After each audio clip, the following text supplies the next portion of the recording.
Bonjour à tous, merci d'être avec nous pour cette nouvelle édition de la rédaction. Tout de suite les titres.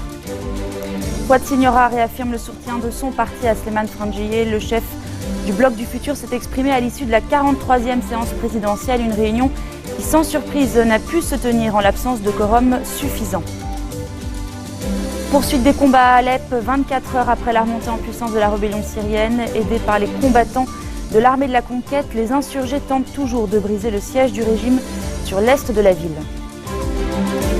53 morts, c'est le bilan, toujours provisoire après l'attentat à la bombe perpétré dans un hôpital de Quetta, dans le sud-ouest du Pakistan. La plupart des victimes sont des journalistes et des avocats. L'attaque n'a pas été revendiquée.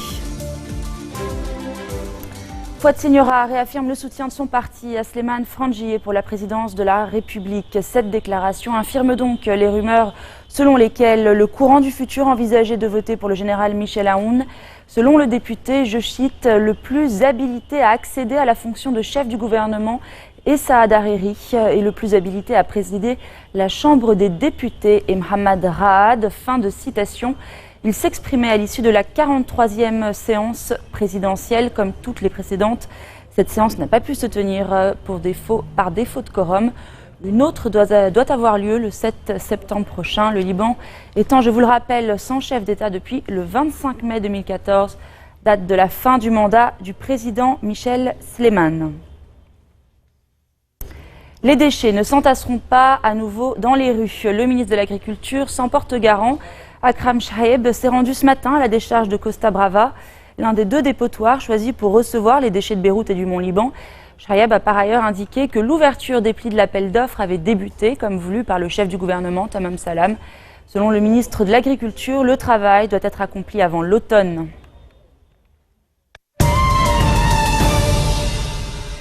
Après 3 semaines de mobilisation populaire, des centaines de milliers de Turcs se sont encore déplacés hier. Un rassemblement pour soutenir le pouvoir en place. À la tribune, le président Recep Tayyip Erdogan a de nouveau évoqué un possible rétablissement de la peine de mort. Les drapeaux rouges ont déferlé sur la place Yenikapi. Plusieurs centaines de milliers de personnes se sont réunies pour une ultime manifestation anti-coup d'État à la demande du président turc. Un président accueilli en véritable héros. Devant la foule, Recep Tayyip Erdogan a de nouveau évoqué le rétablissement de la peine de mort. Comme la souveraineté appartient uniquement à la nation et que vous demandez la peine de mort pour les putschistes, l'autorité qui en décidera sera l'Assemblée nationale turque.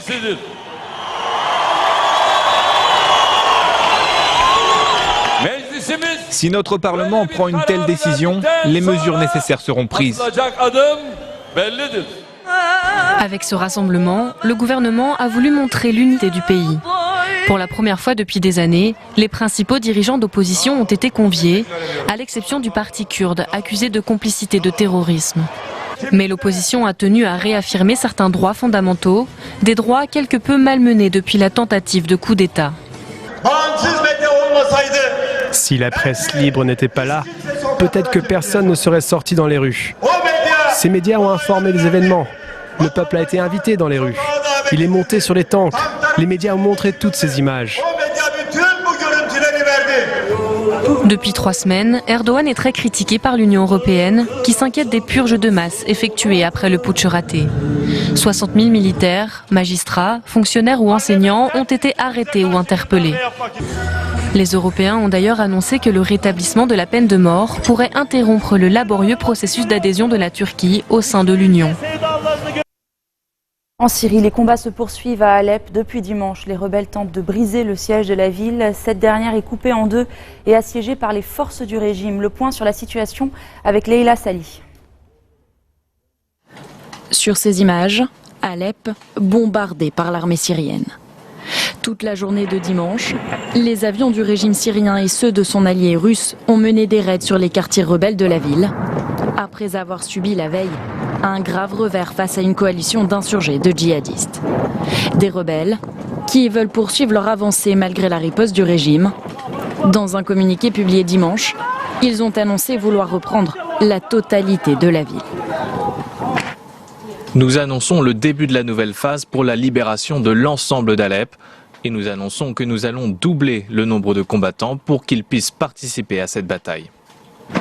Samedi, les rebelles ont réussi à briser le siège imposé depuis 3 semaines dans leur quartier de l'est d'Alep. Ils auraient également encerclé certaines zones tenues par le régime, comme le quartier gouvernemental de Ramoussa au sud de la ville. Une situation qui a poussé les forces de Bachar el-Assad à intensifier les bombardements. Divisés entre secteurs rebelles à l'est et quartiers contrôlés par le régime à l'ouest, Alep est un enjeu majeur du conflit syrien. Nous parlons de la deuxième ville de Syrie, la capitale économique, la plus importante ville du Nord. Donc celui qui prendra le contrôle d'Alep sera plus puissant, plus fort pour négocier ensuite. Depuis une semaine, les combats font rage dans la ville.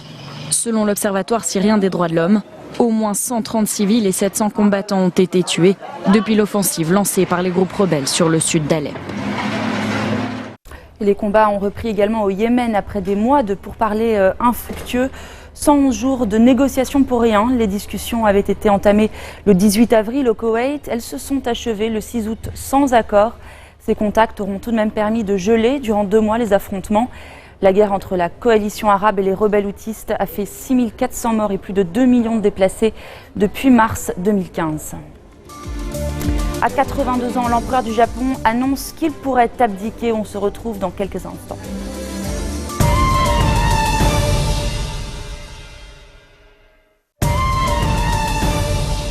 53 morts, c'est le bilan toujours provisoire après l'attentat à la bombe perpétré dans un hôpital de Quetta, dans le sud-ouest du Pakistan. La majorité des victimes seraient des avocats et des journalistes. La déflagration s'est produite alors que près de 200 personnes endeuillées étaient rassemblées devant les urgences de l'établissement. Et ce, après l'assassinat quelques heures plus tôt d'un célèbre avocat de la province du Baloutchistan. Il s'agit de la 2e attaque la plus meurtrière cette année. Elle n'a pas été revendiquée, mais nombre de groupes armés, islamistes, anti-chiites ou encore séparatistes sont actifs dans la région. À 82 ans, l'empereur du Japon annonce qu'il prépare son abdication. Akihito s'est exprimé dans une rare allocution vidéo. S'il s'est abstenu d'annoncer clairement son retrait, il s'est dit préoccupé par sa capacité à continuer de s'acquitter de ses obligations. Il règne sur le pays depuis 27 ans. Aujourd'hui très malade et affaibli, Akihito espère transférer de son vivant ses fonctions à son fils, le prince héritier Naruhito. On écoute l'empereur du Japon. J'ai plus de 80 ans et ma condition physique se dégrade petit à petit. Alors même si j'ai la chance d'être en bonne santé pour le moment, je crains de ne plus être capable de remplir mes fonctions en tant que symbole de l'État, comme je l'ai fait jusqu'à présent. Le Royaume-Uni à présent qui ouvre une enquête criminelle à l'encontre d'Airbus. La compagnie est soupçonnée de corruption. L'affaire porte sur l'utilisation par l'avionneur européen d'intermédiaires à l'étranger. Les explications de Marine Hague. L'affaire risque bien de ternir l'image d'Airbus. Hier, le Royaume-Uni a ouvert une enquête criminelle à l'encontre du groupe aéronautique. L'entreprise est soupçonnée de fraude, pot de vin et corruption par le SFO, organe britannique de lutte contre la corruption. En cause, des irrégularités concernant des intermédiaires à l'étranger. Le groupe a indiqué qu'il entendait coopérer avec l'organe chargé de l'enquête. Airbus est la plus importante compagnie aéronautique commerciale au Royaume-Uni. Son résultat net semestriel a atteint 1,76 milliard d'euros. L'affaire pourrait avoir des conséquences économiques sur le groupe, déjà bousculé par l'annonce du Brexit en juin dernier. Fin de cette édition, voici le rappel des titres qui ont marqué l'actualité de cette journée. Fouad Siniora réaffirme le soutien de son parti à Slimane Frangieh. Le chef du Bloc du Futur s'est exprimé à l'issue de la 43e séance présidentielle, une réunion qui, sans surprise, n'a pu se tenir en l'absence de quorum. Poursuite des combats à Alep, 24 heures après la remontée en puissance de la rébellion syrienne.